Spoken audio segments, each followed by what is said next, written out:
Welcome to the Self-Growth Nerds podcast. I'm your host, Marie, a courage coach, creative soul, and adventure seeker. Since through hiking the Pacific Crest Trail in 2019, I'm on a mission to help you embrace your most confident self so you can achieve your dreams too.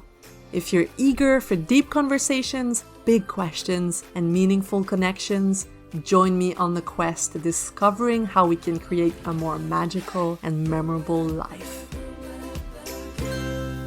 Hello, nerds! How are you? I'm good. I'm feeling rebellious right now because I decided to pour myself a glass of white wine as I record this. I felt like treating myself, so here we go. Hopefully this doesn't make me go off track too much. So I've got my glass of white wine. I'm using the board game Roots as a stand for my mic. And this makes me think that I'm really excited because board game season is starting. Ollie and I are big fans of board games. We especially love those long strategic ones. And we don't really play them in the summer because we try to be outside as much as possible. But when it starts getting cold and rainy and, well, we kind of feel legitimate and have a good reason to get cozy, turn on the fire. I say turn on the fire, it's weird, right? But we have like a gas fire. So that's why we turn it on. We don't have to make any effort. We just turn on a switch, the fire comes on, and we can play board games. So we've got Roots that I mentioned that I'm using as my mic stand right now, which I definitely recommend if you like those long strategic games. It's really cute. It's a forest with cats, mice, raccoons, and birds that are fighting to control the woodlings. Can you say that? No, the woodlands. That's what I meant. So they're fighting to control the woodlands. So they look cute, but they're evil. So definitely recommend that game. And also, we had a date night last week and went to get a classic. We went to get Scrabble. I had forgotten how fun Scrabble can be. Actually, I think I had only played as a kid. But on our vacation in August, Ollie and I played almost like... We spent many mornings playing Scrabble as we were drinking coffee and had so much fun. So now we decided to get our own game that's going to grow old with us. And it's just brings some variety. So if we want to spend like a quiet evening together, we can do something other than watching a movie or watching a Netflix show. We can play some Scrabble and it just takes your mind off of everything else. Okay, so this was the nerd part of the Self-Growth Nerds podcast. Now let's move on. Today is a special day because we are finally opening up the applications for the Sapling Side Business Starter, this program that I've been telling you about for the last few weeks that I created with my friend Allison to help you turn one of your ideas into a side business that's eventually going to be able to support your adventurous lifestyle.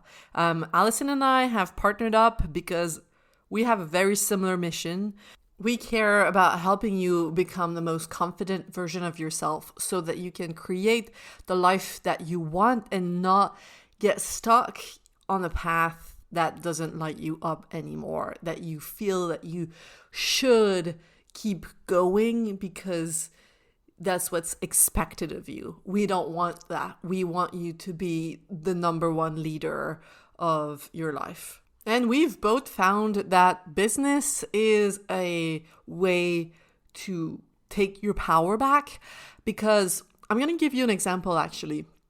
I was talking with a friend of mine who has a side business, and when she started out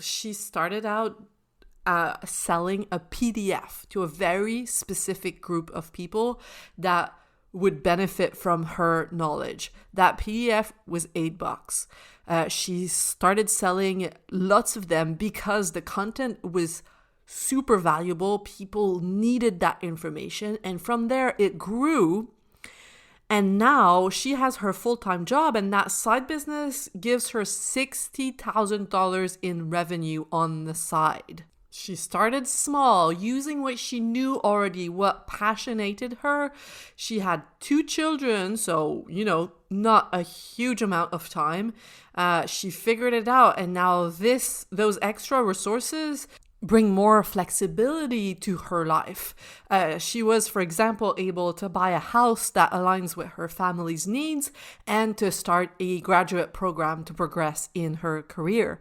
So, all of these things that you might think, I'm going to be able to do this one day if I save enough money. What she did is she kind of shrunk the timeline. And instead of saying, I need to save more, she said, I need to make more, to find ways to make more so that I can create the life that I want on my own terms. I don't want to wait. I want to have more power over my reality. So this to me is what's amazing about business, and the hardest thing is getting started. That's why Allison and I want to focus on helping you get out of confusion, get out of overwhelm, and putting yourself out there, turning an idea into a business as quickly as possible so that you learn what works, learn what doesn't, and take a massive step toward the life that you want to create. The Sapling Side Business Starter is a simple and less stressful way to get started in entrepreneurship. Also, way more fun than doing it on your own, because you're surrounded by other ambitious nature lovers who not only want to do work they love, but also have more freedom, more flexibility in their life, just like you.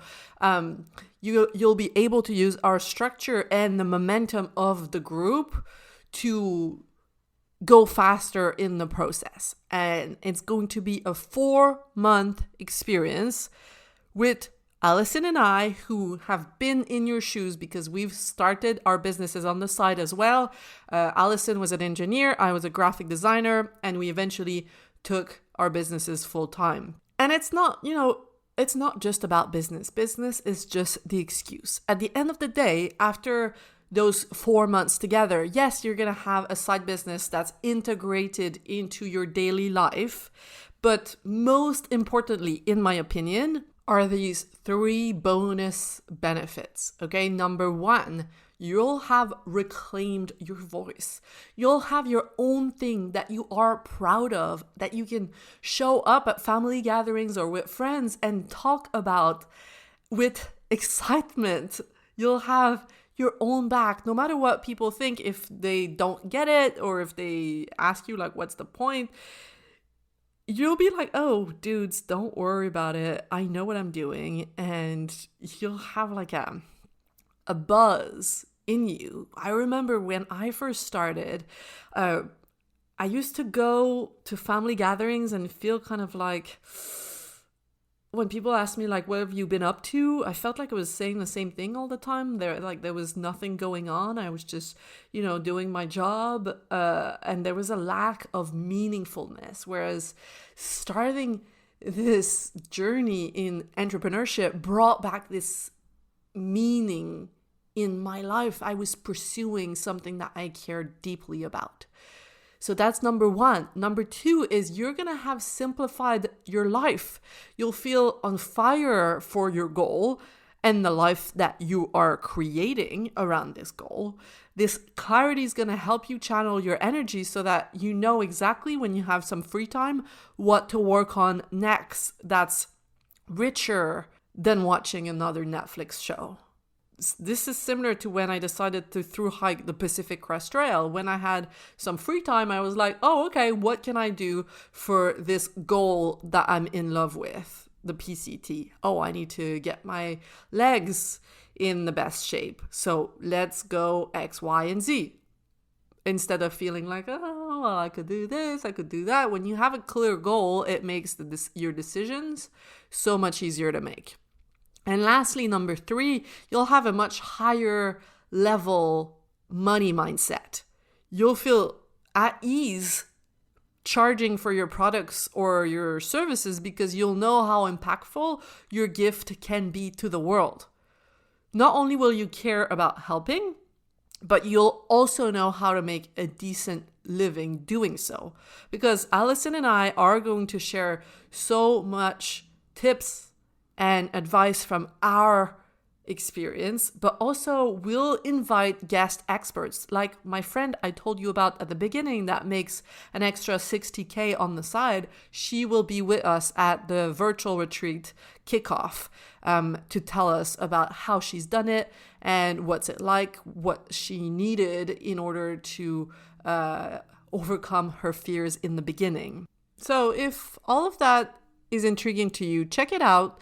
The link is selfgrowthnerds.com/starter for Sapling Side Business Starter. There's all the information on the page, and that's where you'll be able to apply. I mean, you have literally nothing to lose because the worst case scenario, okay, let's say you join us. The worst case scenario is you stay at your current job. You just keep doing what you've been doing, but at least you know you took a chance on your idea, you explored its potential, you gave it your best shot, and you're not gonna have any regrets. Whereas the best case scenario, listen up, best case scenario that we often forget to consider is that your idea actually works. And it allows you to build the passionate and the flexible lifestyle that you've always dreamed of. So it's definitely worth a try. Okay, now let's jump into today's topic. I'm going to keep talking about business, but it's going to be valuable for any one of you who wants to try something new, who wants to go on an adventure that they're scared of. So stick around. Basically, the idea is my friend Allison asked me to write the top lessons I've learned as an entrepreneur while I was growing my business. She wrote a blog article on her website with her top 10 lessons, and I added my top 5. So I'll share the top 5 lessons, and if you want to read about hers, you can go to shedreamsofalpine.com/blog. Okay? So let's jump into the first one. The first lesson I've learned is that you're the only true expert of your own journey. When you start something new, there's so much unknown and uncertainty. It can feel very, very tempting to go to more experienced folks for answers. This is where you get your safety. I don't know how to do this. Okay, I'm going to find someone who does, and I'm going to listen to everything that they say. It makes sense, right? And you want to be able to do some of that because it makes the process faster. But where it becomes dangerous is where you forget to trust your own wisdom, where you become dependent on what other people share with you and trust other people more than yourself. I went down that path, and I had, for example, a business coach telling me to stop doing this podcast and start a YouTube channel instead, because YouTube is better because it's easier to search topics and you can play with SEO, blah, blah, blah. They made like a good argument for it, and I almost listened to them, but there was this frustration in me, and realized that that's because I had this belief in me. They are more successful, and so they know better than I do what's best for me and my business. So many decisions I've made just because someone else told me to make that decision. And what the result is frustration, bitterness, and you end up somewhere that you never really wanted to be. So what I say is, it's much better to make a bunch of mistakes than to disconnect from your own wisdom. Now, don't get me wrong, I'm a massive believer in surrounding yourself with more experienced people and investing in your learning. We just want to remember every step of the way that they don't hold the one and only truth. Ultimately, you are the number one authority on your business and your life, and you've got to trust your gut. You can listen to the experts, take what aligns with you, and leave the rest. And if any success guru makes you feel that you're wrong for listening to your intuition, then that's not someone you want to be around. Now, lesson number 2. You are enough right now. Trusting myself became so much easier when I realized that the quirks that make me me were not to be healed, but to be honed.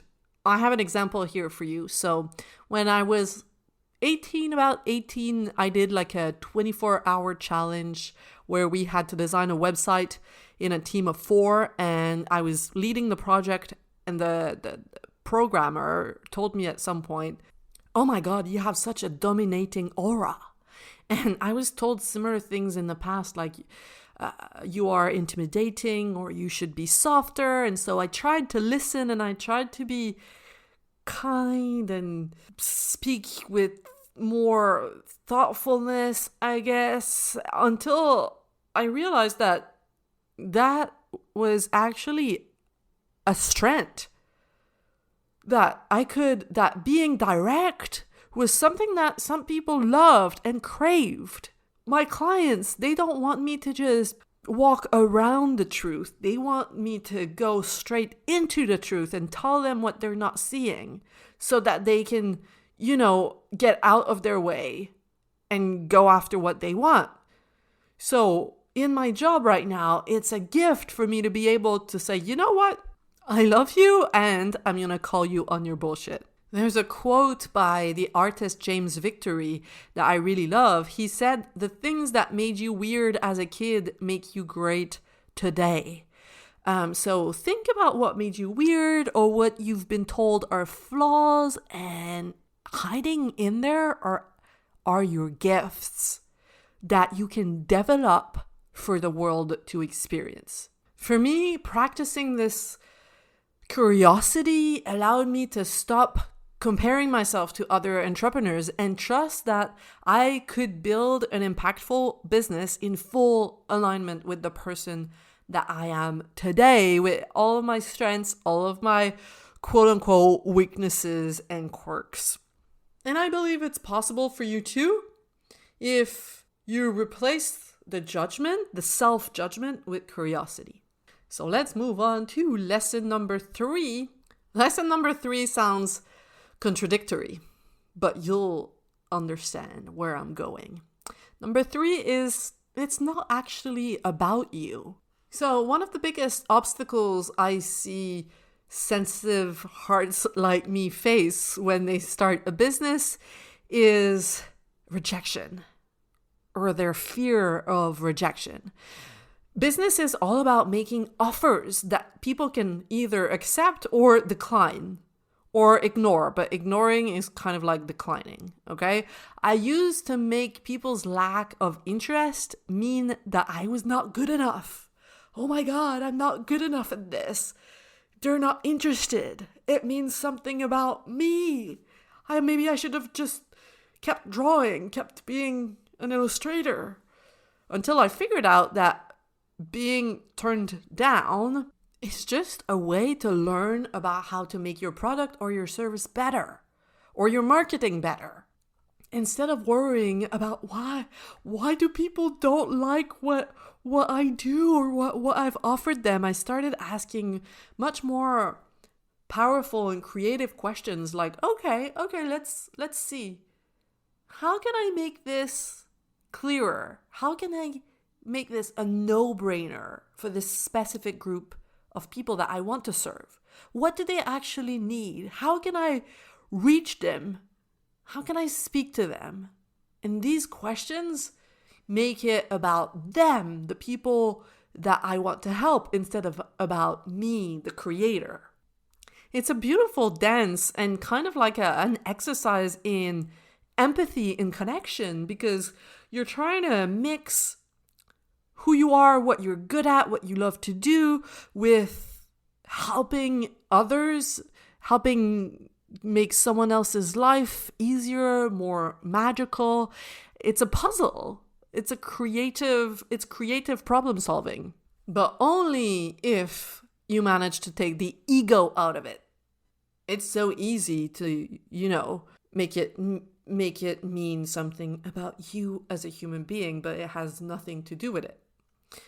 Okay, so let's go to number 4. Clarity comes from acting, not from thinking. You can do so much planning. Okay, you can get a beautiful notebook and spend hours developing the best possible ideas on paper, only to discover that no one is interested in reality. Okay, I've been there. This is kind of like trying to plan your whole trip ahead of time. You're going to Italy, for example, and you're trying to plan every single day, but this doesn't make sense. You're going to get there and you realize that the place you wanted to go on Tuesday is actually closed, and you're going to have to make changes. And it's the same in business. You can waste so much time preparing what you want to offer, and then ta-da, you show up and people are like, actually, no. You can get another certification and spend another month doing market research and trying to get the details right. But at some point, you have to get out of your head and step into the arena, because that's where all the information is. You have to get out there and learn from your mistakes. This makes me think about the Beatles. The Beatles said that sometimes they would spend weeks on a song that the public didn't enjoy, and then they'd write like a song in 5 minutes on the corner of a napkin just for fun, and that was the biggest hit. So you don't know, and you cannot be too precious and protected. You have to show up and see how what you're creating is landing with the people that you're trying to serve. The faster you fail, the faster you improve. So what I learned is, don't try to be 100% ready. Be 50% ready and get out there. Now, I know it's easier said than done, because most people are afraid of failure. They're afraid of what they're going to make failure mean about themselves. That's an ego thing again. Oh no, I failed. I guess I'm incapable. We have to rewrite that story ASAP. Let's say you've written a book, you think, oh, it's not that good. Like, I don't want to put this book out there. I want to edit the details until I find it good enough. And so time goes by, months, years go by, when you could have just put your book out there, have people discover you, have people give you feedback. You could have spent the time you wasted editing the first book, writing your second book and your third book, and getting better in that process, gathering fans and meeting people that can tell you, oh, you know what? Yes, your first book was not that great. Here's what you can do better. Do you hear how there's no ego in there? It's just curiosity. Like, oh, okay, it's not me. It's just a book that I've written. Tell me how I can improve. It's a flexible way of being rather than a black and white way of being, like this is good or this is not good. I could spend hours editing this podcast, producing it so that it sounds like This American Life, but I wouldn't have made 80 plus episodes. I would have got exhausted before that, and you guys wouldn't get to listen and learn from the self-growth nerds.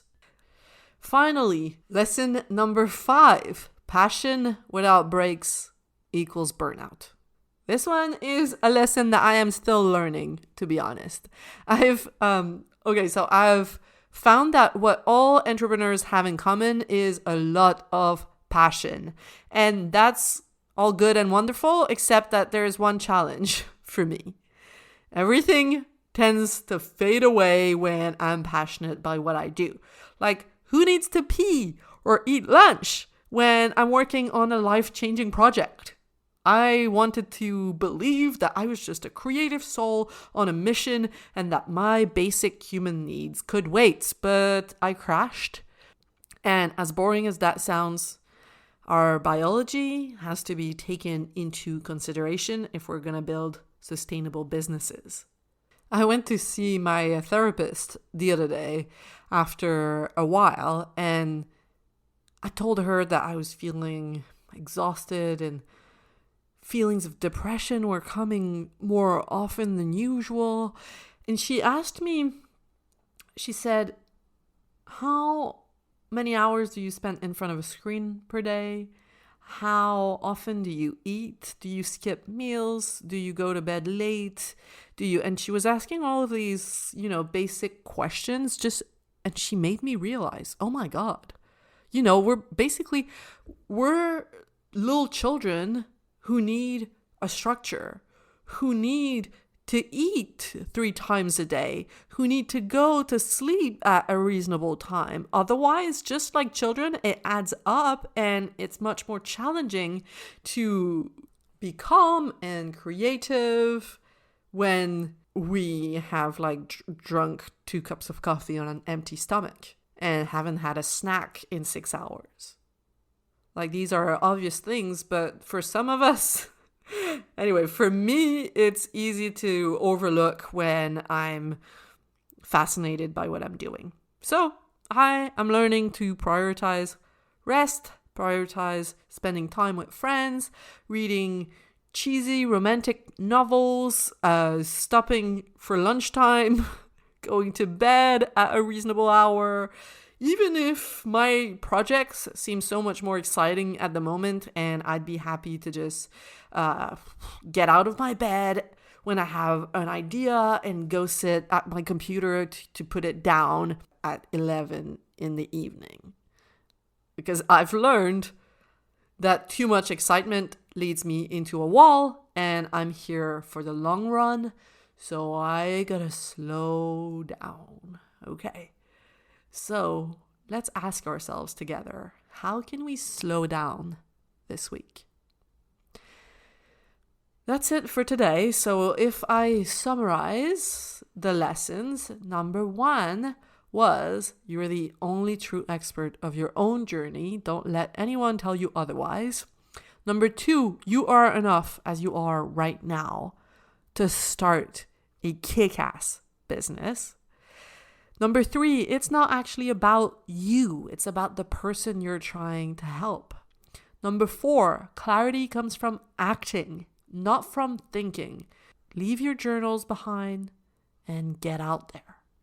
And lastly, number 5, passion without breaks equals burnout. We're just little kids who need to be taken care of by a responsible parent. So we gotta reparent ourselves. And yes, there are times to play, but there are also times to feed ourselves and put ourselves to bed. And that's going to be really important in the Sapling Side Business Starter.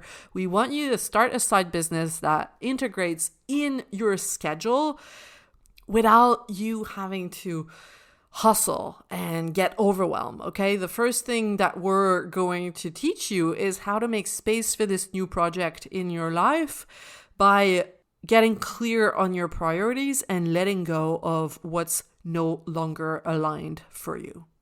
So that's it for this week.